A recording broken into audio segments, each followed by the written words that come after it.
Olá, está começando agora o Café Filosófico, um programa que leva você a um momento de reflexão. Hoje nós recebemos o professor Tassos Licurgo, do Departamento de Artes da UFRN. Tassos, bem-vindo. A ideia é conversarmos a partir de uma única questão, que é uma questão muito instigante, que certamente já moveu mundos, né? Afinal, Deus existe, Tassos? Sim, né? Sim, há várias formas de abordar a questão.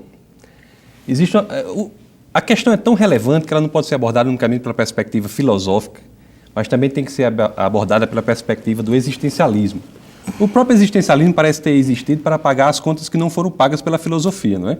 Quer dizer, a filosofia em determinado momento ficou tão cerebral, tão mental, tão racional, que foi preciso desenvolver um tipo de pensamento que lidasse com o fenômeno da existência numa perspectiva mais ampla que é unicamente racional.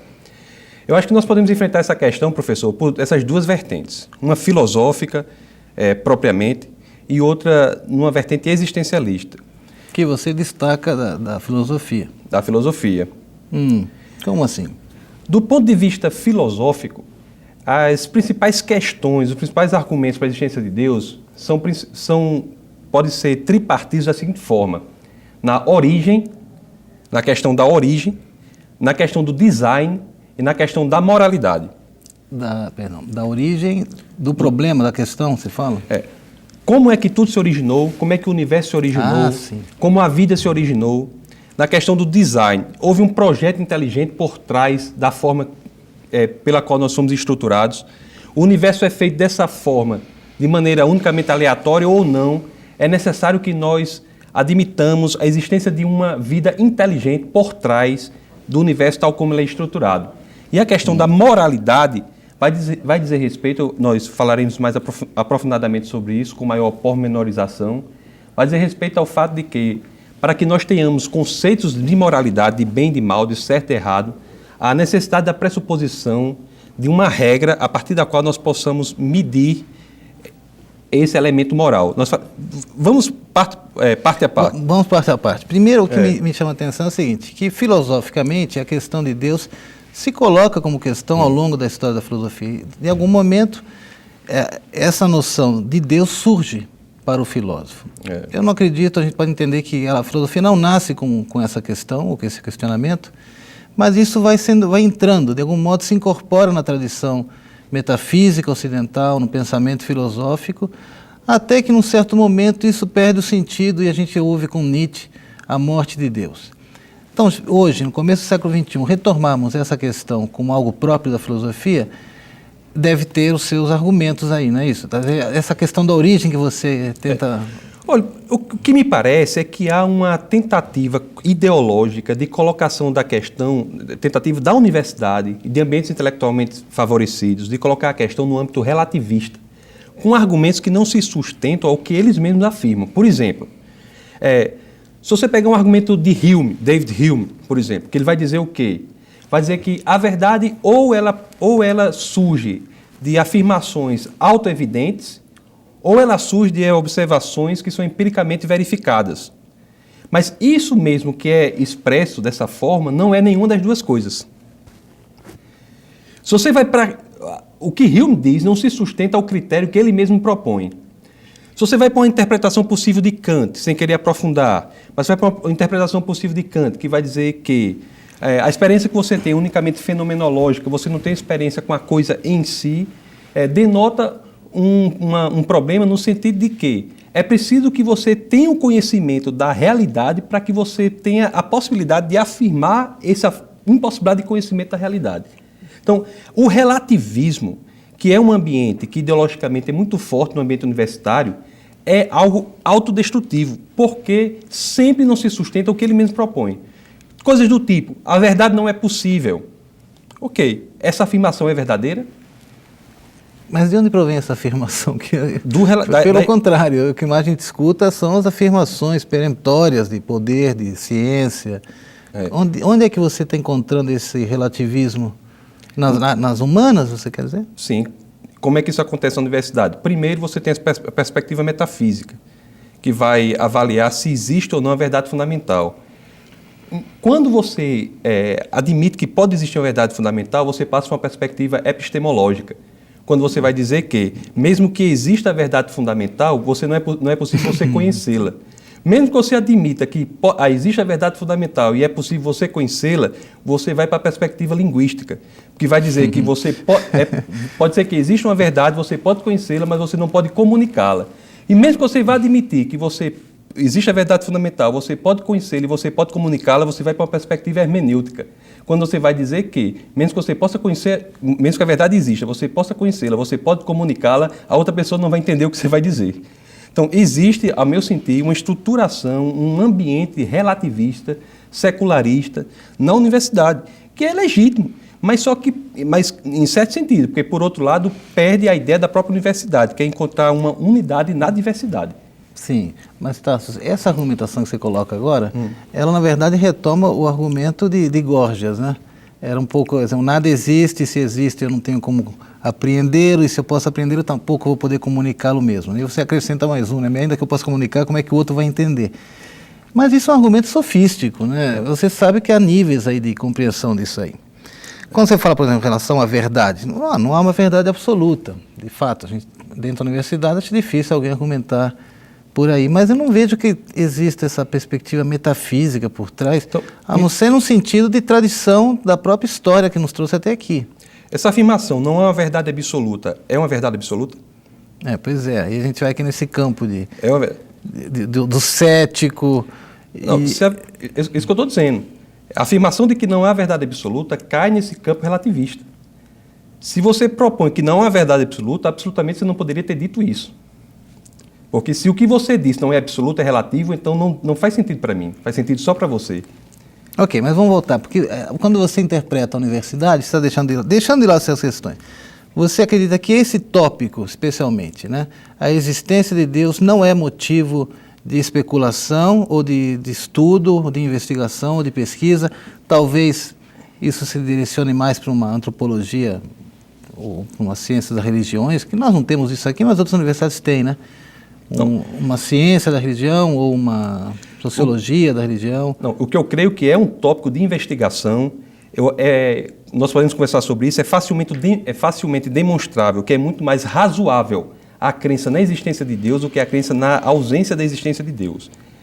Essa é a vertente. É preciso muito mais fé para ser ateu do que para ser cristão, para ser teísta. Esse é o argumento. O que é passado, de modo geral, é a perspectiva de que a racionalidade leva ao ateísmo, quando é facilmente demonstrável que não. A racionalidade leva à perspectiva de que Deus existe. Para o Deus cristão, especificamente, isso é uma indicação que a própria Bíblia faz. Em 1 Pedro 3,15, determina que você tem de estar preparado para apresentar as razões da sua fé. Tem que estar preparado para apresentar os caminhos que a razão sustenta, para que você, efetivamente, tenha a certeza de que Deus existe. Agora, é importante dizer o seguinte, nós estamos aqui estabelecendo a perspectiva de que a razão leva à existência de Deus. Eu não estou querendo dizer que a conversão individual é algo que pode ser feito racionalmente.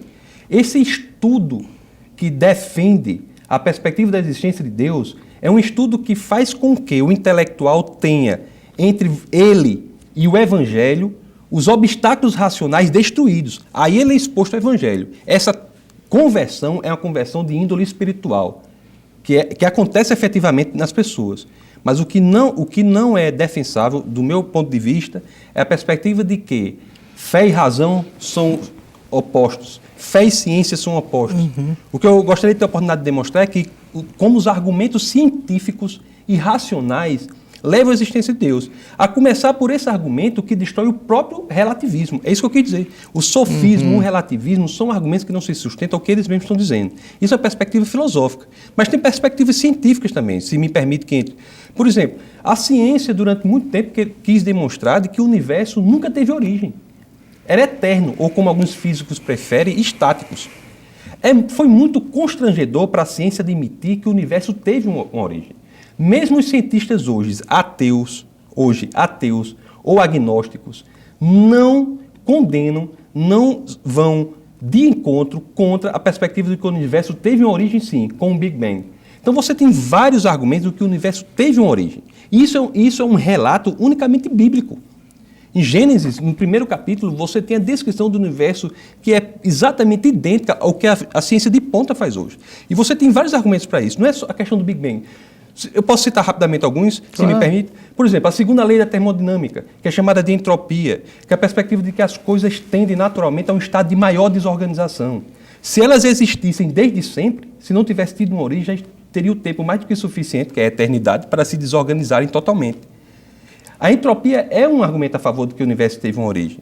Você tem muitos outros argumentos. A própria relatividade.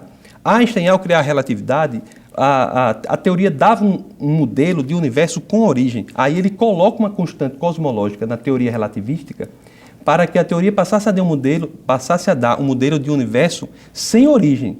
E os cálculos começaram a dar errado. Inclusive, um dos erros do cálculo é um erro bem simples, que é uma divisão por zero, que as crianças na matemática sabem que isso não pode. Então, ele tira a constante cosmológica da relatividade e a teoria volta a passar a definir um universo com origem. Você tem as descobertas no laboratório Bell, que escutavam sons, radiações de fundo. Eles até pensavam que eram sujos que eram atuações de pombos nas antenas, interferência de pombos nas antenas. Aí quando foram ver, não, viram que estavam escutando a radiação do Big Bang, da origem do universo. Existem muitos. Na química, você pode encontrar também, por exemplo, urânio radioativo, se você deixar durante muito tempo, ele se transforma em determinada substância, chumbo. Se você tivesse um tempo eterno para isso acontecer, todos os urânios radioativos já teriam tempo suficiente para se transformar em chumbo. Você tem argumentos filosóficos, que é chamado por Kalam, que diz o seguinte: se você tem uma sucessão real, infinita de dias, você não pode ter o amanhã. Você não pode somar um dia a uma sucessão real infinita. Você pode somar uma sucessão imaginária. Mas uma sucessão real, você não pode somar. Esse argumento é chamado Kalam. Então, tudo isso leva à perspectiva de que o universo teve uma causa. A própria ciência diz que essa causa foi uma causa que criou o universo e, juntamente com o universo, foi criado o espaço, foi criado a matéria e foi criado o tempo. Então, necessariamente, essa causa criadora desse universo que criou o espaço, a matéria e o tempo tem de ser uma causa imaterial, não espacial e atemporal. Essa é exatamente a descrição de algumas das características do Deus cristão. Mas, Tasso, então voltando, justamente, você falou de Deus cristão, e se há uma época que é marcada por essa preocupação de Deus e de tudo que gira em torno dele, é justamente a Idade Média, onde a gente vai encontrar grandes compêndios, pensadores que abordam a questão de Deus, a existência de Deus, não só em Tomás de Aquino, mas desde Santo Anselmo, Agostinho, enfim.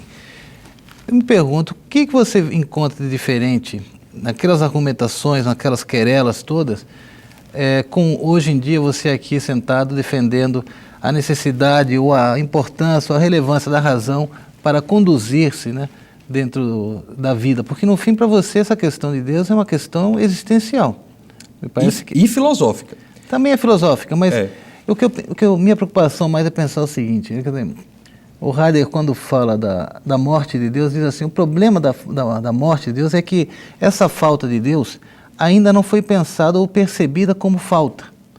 Então, se você vive numa época totalmente sem Deus, fé ou argumentos racionais que levem à conclusão de que há esse começo, essa origem, é totalmente em vão, né? Então, na verdade, essa conversão é uma conversão radical da existência das pessoas. Então, voltando, primeiro essa questão, o que você encontra de diferente nos seus avanços da própria ciência? O que eu estabeleço e gostaria de dizer é o seguinte: não é o caso de discutir e aprofundar um sistema específico de pensamento.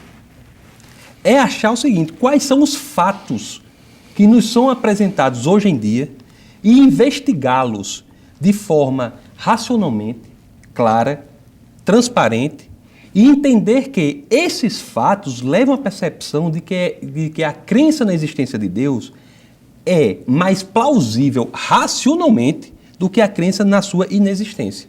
Então, este é um argumento que me parece simples se você enfrentar os fatos que existem atualmente e que não é levado adiante por muitas pessoas.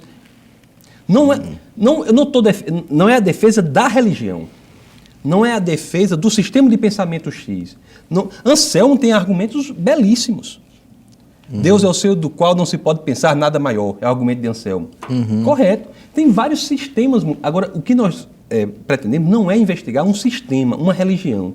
É investigar os fatos que acontecem. Então, um conjunto de fatos importantes para dizer que o universo, mesmo para o cientista ateu, ele tem que... o cientista ateu, na origem do universo, vai dizer o seguinte: ou o nada criou tudo a partir do nada, ou Deus criou tudo a partir do nada. Então, são essas duas hipóteses. Isso é o argumento da origem. É que você pode até encontrar casos onde essa palavra nada é o nome próprio de Deus. Né? E aí a gente teria que começar a repensar esse nada e o lugar do homem nessa história toda. Se nada for encontrar sinônima com Deus, nós só temos uma saída. Deus criou o tudo a partir do nada. A partir dele mesmo. É que, veja só, o que eu entendo é o seguinte, é que esse Deus que você está indicando, ele não tem nenhum aspecto pessoal. Ele não tem relações pessoais, ele não é nem trino.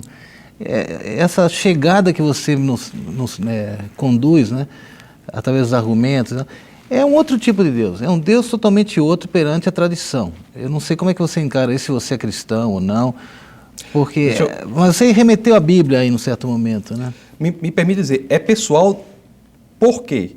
Porque só elementos pessoais tomam decisões. E a criação do universo foi uma decisão. As próprias leis da natureza foram criadas na criação do universo. Para o próprio físico, a criação do universo foi um ato de decisão anterior à existência das próprias leis da física. Então, é pessoal nesse sentido. A questão da trindade é uma questão de difícil explicação. É verdade, é uma questão complexa. Agora, faz sentido. Para você visualizar a trindade, você pode imaginar como se fossem as dimensões de uma caixa. A altura, largura e comprimento. As três dimensões formam uma coisa só. Isso dá uma percepção espacial. Mas tem outros argumentos também. Para o cristianismo, por exemplo, o amor existe antes da vida. E não há possibilidade de amor se não houver alguém para ser amado. Um Deus que seja em si amor tem de ser um Deus que seja multi-criado, um Deus que não seja único, monofacetado.